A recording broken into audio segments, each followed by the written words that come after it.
Hello दोस्तों, तो इस वीडियो में हम बात करने वाले हैं अभी जो आरपीएफ में निकला हुआ है कांस्टेबल और सब इंस्पेक्टर के फॉर्म। इसकी एग्ज़ाम की प्रिपरेशन आपको कैसे करनी है। बहुत से बच्चों को समझ में नहीं आता कि वो शुरुआत कहाँ से करें।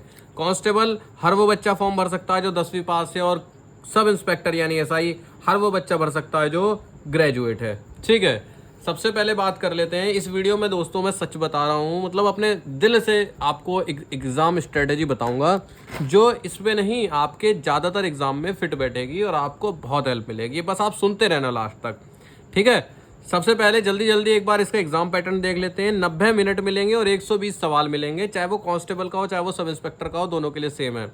35 सवाल मैथ के आएंगे, 35 रीजनिंग के आएंगे और 50 सवाल जीएस के आएंगे। तो कुल मिला के 120 सवाल हो जाएंगे और समय मिलेगा आपको 90 मिनट।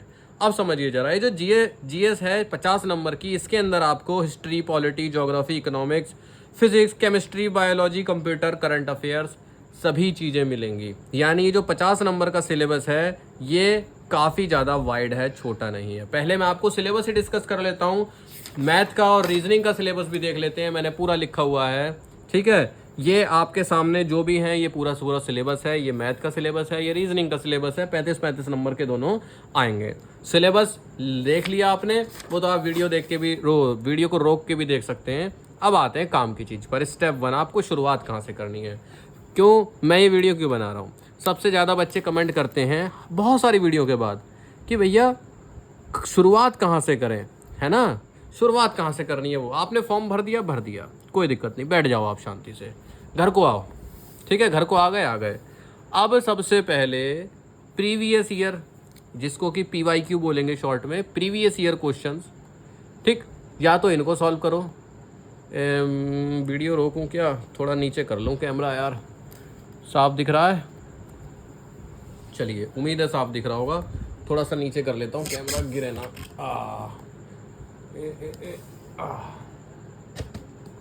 ठीक, अब शुरू फिर से बात करते हैं। अब थोड़ा बड़ा दिख रहा होगा ना, पास में आ गया। स्टेप 1 पे पहुंचते हैं। शुरुआत कहाँ से करनी है आपको एग्जाम प्रिपरेशन की। तो सबसे पहले आपको पीवाईक्यू या फिर मॉक टेस्ट सॉल्व करने हैं। अब आप में से बहुत सारे लोग कहेंगे अरे ये तो सिलेबस पूरा करने के बाद सॉल्व करते हैं ना। सुनते रहो अभी आप, बस स्ट्रेटेजी क्या है। मैं कह रहा हूँ आपने कुछ नहीं पढ़ा है, बिल्कुल मत पढ़ो ना, मत पढ़ो। आप मॉक टेस्ट या पीवाईक्यू सॉल्व करो 8-10। अब आप कहोगे हम मॉक टेस्ट कहाँ से लाएं, प्रीवियस ईयर क्वेश्चन कहाँ से लाएं। तो आप इस तरह की किरण पब्लिकेशन की बुक ले सकते हैं।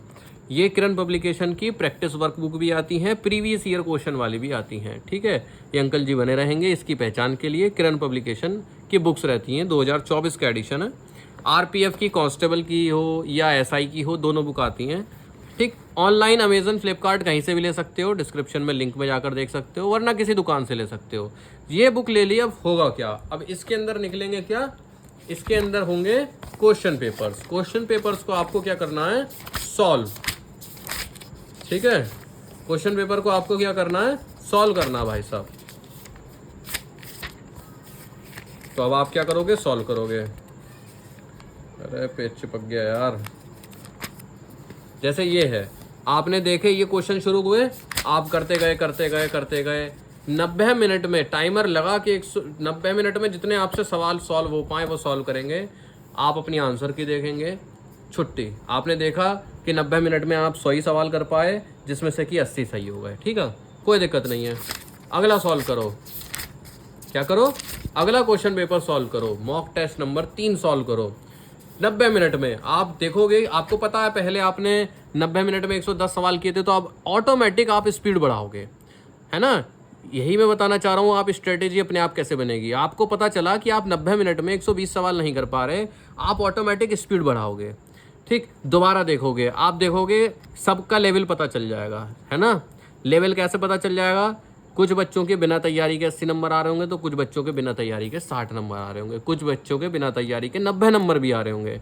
आप देखोगे कि कट ऑफ ये मेरिट आप 100 तक के आसपास होती है, तो आपको पता है कि 80 से 100 यानी आप इसको निकाल सकते हो थोड़ी कम मेहनत में, यानी बहुत ज़्यादा मेहनत नहीं करनी पड़ेगी। आपको एक लेवल पता चल गया, आपको क्वेश्चन पेपर देख के पता चल गया कि आप मैथ में ज़्यादा टाइम खाए हो, रीजनिंग में आपको पता चल गया कि साइंस किस लेवल की आती है, न्यूमेरिकल आते हैं या नहीं आते हैं। आपको पता चल गया कि मैथ के सवाल कितने कठिन है, कितने आसान है, सब कुछ पता चल गया आपको पेपर के बारे में। यानी अब आप पेपर के लिए नए नहीं बचे, ठीक है। अब आप थोड़े से एक्सपीरियंस हो गए। यार किसी ने मान लो एसएससी का 4 बार पेपर दे रखा हो तो आप उसको एक्सपीरियंस्ड मानोगे, नहीं मानोगे। इसी तरह से अब आपने 8-10 प्रैक्टिस पेपर सॉल्व कर लिए, प्रीवियस ईयर क्वेश्चन सॉल्व कर लिए, तो अब आपको आइडिया लग गया उस क्वेश्चन पेपर का।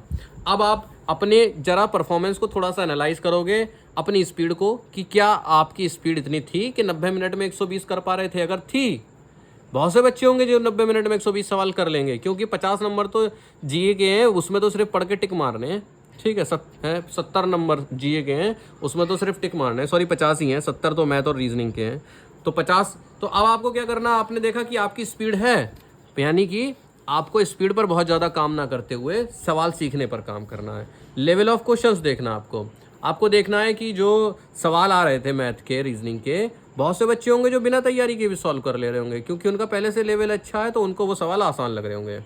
सब्जेक्ट की डिफ़िकल्टी आप देख पाएंगे कि हिस्ट्री के, ज्योग्राफी के, साइंस के सवाल कठिन थे कि आसान थे। बहुत सारी चीज़ें आप एनालाइज कर लेंगे पेपर के बारे में, है ना। और आप खड़े होकर बोल सकते हैं कि हाँ यार पेपर तो नॉर्मल आता है या इजी आता है। यानी अब आप थोड़े से इस पेपर के लिए एक्सपीरियंस्ड हो गए। अब आपको तैयारी क्या करनी है, अब आपको तैयारी शुरू कर देनी है, चाहे आपको आता हो चाहे नहीं, आपको शुरू से तैयारी शुरू करनी है। कैसे करनी है, सबसे पहले हर सब्जेक्ट की अलग नोटबुक बना लीजिए। मैथ की अलग, रीजनिंग की अलग, फिजिक्स की अलग, केमिस्ट्री की अलग, बायो की अलग, हर सब्जेक्ट की अलग, ठीक है। इसके बाद हर सब्जेक्ट के जो भी बनाई है उसके पहले पन्ने पर उसका सिलेबस लिखा होना चाहिए। मान लीजिए आपने मैथ की कॉपी बनाई, तो मैथ उस कॉपी के पहले पन्ने पर पूरा सिलेबस लिखा होना चाहिए। आप में से बहुत से लोग आलस करेंगे, कहेंगे पीडीएफ मिल जाए, ये मिल जाए, वो मिल जाए। जब भाई साहब मैं लिख सकता हूँ तो आप क्यों नहीं लिख सकते हो? जब मैं यहाँ पर इस पेपर पर सिलेबस लिख सकता हूँ तो आप क्यों नहीं लिख सकते हो यार? आपको तो तैयारी करनी है, अभी तो आपको बहुत लिखना है, तो लिखने से बचना नहीं है। सिलेबस लिख लिया, इसके बाद आप पकड़ लो, या तो कोई कोचिंग लगा लो अपनी, आधे लोग लगा भी लेते हैं, कई इतने सारे बैच चलते हैं, उनके कंटिन्यूटी नहीं बन पाती, डेली रूटीन नहीं बन पाता, तो कोचिंग लगा लेते हैं।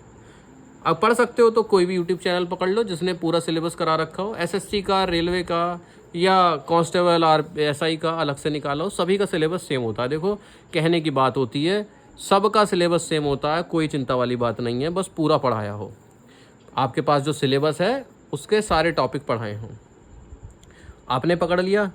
अब आपको डेली टॉपिक सीखना है। मान लो आपने कंपाउंड इंटरेस्ट, सिंपल इंटरेस्ट सीखा, अब आपको उसके 8-10 सवाल करने हैं डेली। सीखने के बाद कर लो, उससे क्या होगा, उससे आपको बहुत ज़्यादा कॉन्फिडेंस बिल्ड होगा और वो टॉपिक आपका बहुत अच्छे से हो जाएगा। टॉपिक प्रैक्टिस करने के लिए देखो, मैं मैथ और रीजनिंग की बुक बता सकता हूँ, अपनी रैक में से निकाल लाया, ये है भैया। रेलवे के एग्ज़ाम को टारगेट करके ये बुक बनाई है, मैथ की और रीजनिंग की, किरण पब्लिकेशन की बुक है, ठीक है। इसमें आपको ALP, RPF, constable, JE, group D, NTPC, paramedical, accountant, clerk, SM सबके क्वेश्चन पेपर मिलेंगे, सब में लिखा होगा कि RRB, Thiruvananthapuram, non tech, Patna, सहायक, एएलपी, ये कब आया था, कहाँ आया था, सब कुछ लिखा हुआ मिलेगा, सब कुछ, ठीक है। तो मान लीजिए आप सिंप्लीफिकेशन टॉपिक कर ले रहे हैं, सिंप्लीफिकेशन टॉपिक खोला, ये सिंप्लीफिकेशन टॉपिक है, आपने यूट्यूब से पढ़ा या कोचिंग में पढ़ा और घर आकर आपने इसके कुछ सवाल कर लिए। 8-10 तो मैंने बोल दिया, जब आप पढ़ने बैठेंगे तो आप देखेंगे आप बहुत सारे कर देंगे, क्योंकि फिर आपको आने लगेंगे इस तरह के सवाल, स्क्वायर रूट वाले हो गए, है ना, एवरेज हो गए, इस तरह के। जब भी आप कोई टॉपिक पढ़ें तो ये किताब में आपको क्वेश्चंस की कमी नहीं होगी। साथ ही साथ फ़ायदा ये होगा कि ये वो क्वेश्चन होंगे जो आपके रेलवे के ही एग्ज़ाम में आए हैं, ठीक है। हम कहाँ पहुँच गए कि आपको कोचिंग या यूट्यूब से पढ़ना है और मैथ और रीजनिंग के 8-8, 10-10 सवाल हर टॉपिक के करने हैं। इसी प्रकार से आपको अपना सिलेबस आगे लेकर चलना है। अभी तक मैंने सिर्फ आपको मैथ और रीजनिंग का बताया है, साइंस और जीके का नहीं बताया, वो अभी बताऊँगा। दूसरी चीज़ जो सबसे काम की चीज़ है, जो मुझे अपने हिसाब से लगती है, आपकी ये preparation short period of time की रहेगी, तो आप इसमें नई ट्रिक्स ना सीखें, ठीक है। नई ट्रिक्स सीखने से पेपर में कन्फ्यूज़न पैदा होता है, आप कन्फ्यूज़ होते हैं पेपर के समय। बेसिक मेथड जो फॉर्मूला होता है आप उसमें वैल्यू पुट कीजिए और उसी में स्पीड में सॉल्व करते हुए उसका आंसर निकालिए, वो बेस्ट तरीका है। ठीक,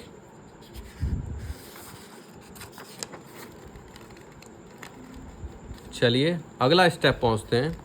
तो सिलेबस आपने कंप्लीट कर लिया, मैथ रीजनिंग का हो गया, जीके और साइंस का भी मैं बताता हूँ।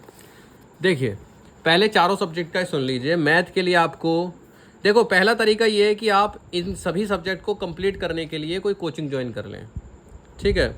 दूसरा तरीका ये है, अल्टरनेटिव बता रहा हूँ, मैथ की अगर आप कोचिंग ज्वाइन नहीं, मतलब किसी भी चीज़ की आप कोचिंग ज्वाइन नहीं करते, तो मैथ के लिए आपको यूट्यूब और बुक की हेल्प की ज़रूरत पड़ेगी। यानी आप यूट्यूब से सीखेंगे टॉपिक और बुक से उसके सॉल्व कर लेंगे क्वेश्चन, बहुत अच्छी प्रैक्टिस के लिए। सेम काम रीजनिंग के लिए होगा, यूट्यूब से सीखेंगे और बुक से प्रैक्टिस कर लेंगे। चाहो तो आप इसमें यूट्यूब से ना भी सीखें, डायरेक्ट प्रैक्टिस कर लें, ये तो आपके दिमाग का खेल है। साइंस में आपको बुक की कोई खास ज़रूरत नहीं है, आप यूट्यूब से साइंस पढ़िए, आप फैक्ट्स पढ़ सकते हैं किताब से, और सबसे ज़्यादा इंपॉर्टेंट एक्सेप्शंस होते हैं, ठीक है। आप यूट्यूब से पढ़ सकते हैं और उसके नोट्स बना सकते हैं। मैं ये नहीं कहूँगा कि साइंस के लिए भी आप कोई बुक लें, हालांकि मैं बुक बताऊँगा अभी। जीके पे के लिए आप यूट्यूब का कोई चैनल ज्वाइन कर लें। जीके का मतलब है पॉलिटी, हिस्ट्री, ज्योग्राफी, ठीक है। और ट्रिक्स पर ध्यान दें। अगर यूट्यूब पर कोई ऐसा चैनल है जो कि जीके को ट्रिक्स से बढ़ाता है, तो आप वो सीखें, जिससे कि आपको कम मेहनत में ज़्यादा चीज़ें याद हो जाएं, ठीक है।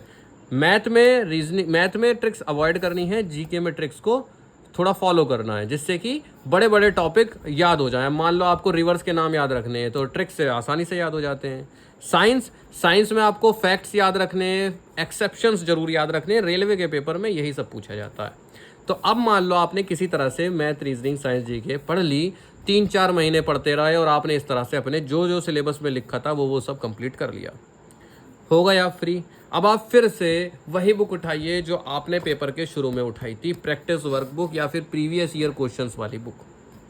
फिर से आप 90 मिनट के अंदर सॉल्व कर लिए क्वेश्चन पेपर। अब पता है आपको, पहले से ज़्यादा समय लगेगा। पहले अगर आप 120 सवाल 80 मिनट 85 मिनट में कर रहे थे बिना तैयारी के, तो अब आप देखेंगे कि अब आपको ज़्यादा समय लगेगा। पता है क्यों? क्योंकि पहले आपको कुछ सवाल आते ही नहीं थे और आप उन्हें छोड़ देते थे, पर अब आपने तैयारी कर ली, अब आप हर सवाल अटैम्प्ट करोगे तो समय थोड़ा सा ज़्यादा लगेगा। अब आपको क्या करना है, आपको अपना परफॉर्मेंस एनालाइज करना है और अपनी कमियां ढूंढनी है, आपको अपनी वीकनेस ढूंढनी है। क्या मैं धीमे सॉल्व कर रहा हूँ, तो स्पीड बढ़ाइए। कैसे बढ़ाएंगे? बार बार क्वेश्चन पेपर को सॉल्व कीजिए। 90 मिनट में नहीं हो रहा तो अगले को और स्पीड में सॉल्व कीजिए, स्पीड मेंटेन रखिए, ठीक है। अपने वीक सब्जेक्ट्स को ढूंढिए। आप देखिए कि अरे यार, मैं बायो के सवाल हर पेपर में नहीं कर पा रहा हूँ। आप देखिए कि मैं यार, अगर सब्जेक्ट्स वीक नहीं मिल रहे, सब कुछ सही चल रहा है, तो अपने वीक टॉपिक्स को देखिए। मान लीजिए आप पीरियोडिक टेबल के सवाल नहीं कर पा रहे हैं, मान लीजिए मैथ में आप ग्राफ वाले सवाल नहीं कर पा रहे हैं, तो आप अपने टॉपिक्स को ढूंढिए कि अरे यार, मैं इस तरह के सवाल को हर बार नहीं कर पाता हूँ। आप उनको नोट डाउन कर लीजिए, वीकनेस को नोट कर लीजिए। समझ लीजिए आपकी परेशानी और कमजोरी आधी खत्म हो जाती है अगर आप उन्हें साफ साफ नोट कर लें, क्योंकि आपको पता है ये मेरी कमजोरी है, यही मुझे अच्छी करनी है। अगर कोई पर्टिकुलर टाइप के क्वेश्चंस हैं और वो आपसे नहीं होते, मान लीजिए कोई स्क्वायर रूट वाला है, ठीक है, कोई ट्रिक वाला, मिरर इमेज वाला है, कुछ पर्टिकुलर टाइप के क्वेश्चन हैं, तो आप उन्हें भी नोट कर लीजिए। और अब अपनी वीकनेस पर काम करना शुरू कीजिए। यूट्यूब की हेल्प लीजिए, अलग अलग चैनल्स की हेल्प लीजिए, बुक्स की हेल्प लीजिए। कुछ भी ना मिले तो 6, 7, 8, 9, 10 इनमें से किसी क्लास की बुक उठाकर उस टॉपिक को क्लियर कीजिए, क्योंकि उसमें वो आसान लैंग्वेज में लिखा होगा। जब आप फिर से इन कमज़ोर टॉपिक, सब्जेक्ट्स या फिर क्वेश्चंस को अच्छा कर लेंगे, फिर से वही क्वेश्चन पेपर दोबारा सॉल्व कीजिए और अब देखिए आपके कितने में से कितने मार्क्स आ रहे हैं। और अब आप यही कर सकते हैं, आप बार बार क्वेश्चन पेपर को सॉल्व करते रहिए। अगर आपको फिर से अपनी कुछ कमियां निकल रही हैं, अपनी कमियों को फिर से नोट डाउन कीजिए और उनको पूरा कीजिए। इस प्रकार से एक समय आएगा जब आप 120 में से इतने नंबर ला पाएंगे कि आप मेरिट में इन हो जाएंगे। इसके अलावा आपको क्या करना है, कोई टेंशन नहीं लेनी है, फ्री माइंड से पढ़ना है, मज़े लेने हैं, घूमना फिरना है, ठीक है। ये सब आप करेंगे तो आपका दिमाग रिलैक्स रहेगा और पढ़ाई में परफॉर्मेंस अच्छा निकलेगा, ठीक है। खेलें भी, मूवी भी देखें, टाइम मिले तो। पूरा दिन नहीं पढ़ा जाता यार, पूरे दिन पढ़ के दिमाग स्लो हो जाता है। जो बच्चे खेलते कूदते हैं, मज़े लेते हैं, सब मतलब सारे उल्टे काम करते हैं, फिर जब वो पढ़ने बैठते हैं तो उनका दिमाग की कैचिंग पावर अच्छी होती है। इसलिए मैं कह रहा हूँ सारे काम कीजिए। ये नहीं कि आप पढ़ रहे हैं तो दुनिया से अलग हो गए, आप टॉपर की तरह नहीं बनना है। आपको एक अच्छी ज़िंदगी जीनी है, अपनी ज़िंदगी से समझौता नहीं करना। आप ज़िंदगी में सब काम कीजिए, पर डेली पढ़ना है तो पढ़ना है, ठीक है। मुझे नहीं लगता कि 3, 4, 5 महीने से ज़्यादा इस पूरे सिलेबस को कंप्लीट करने में लगेगा। और एक ही पेपर होगा आरपीएफ में, ये भी नहीं कि बार बार अलग अलग पेपर हों, ठीक। एक ही पेपर होगा और मुझे उम्मीद है अगर आप इस तरह से चलेंगे और अपनी कमज़ोरियों को बार बार नोट डाउन करते हुए उन पर वर्क करेंगे तो आपकी कमज़ोरियाँ लगभग ख़त्म हो जाएंगी और आपका पेपर बहुत अच्छा होगा। अगर आपके कोई सवाल हों भाई लोग, कमेंट कर सकते हैं। आपको जैसा लगा हो इस वीडियो में आप मुझे बता सकते हैं। Thank you.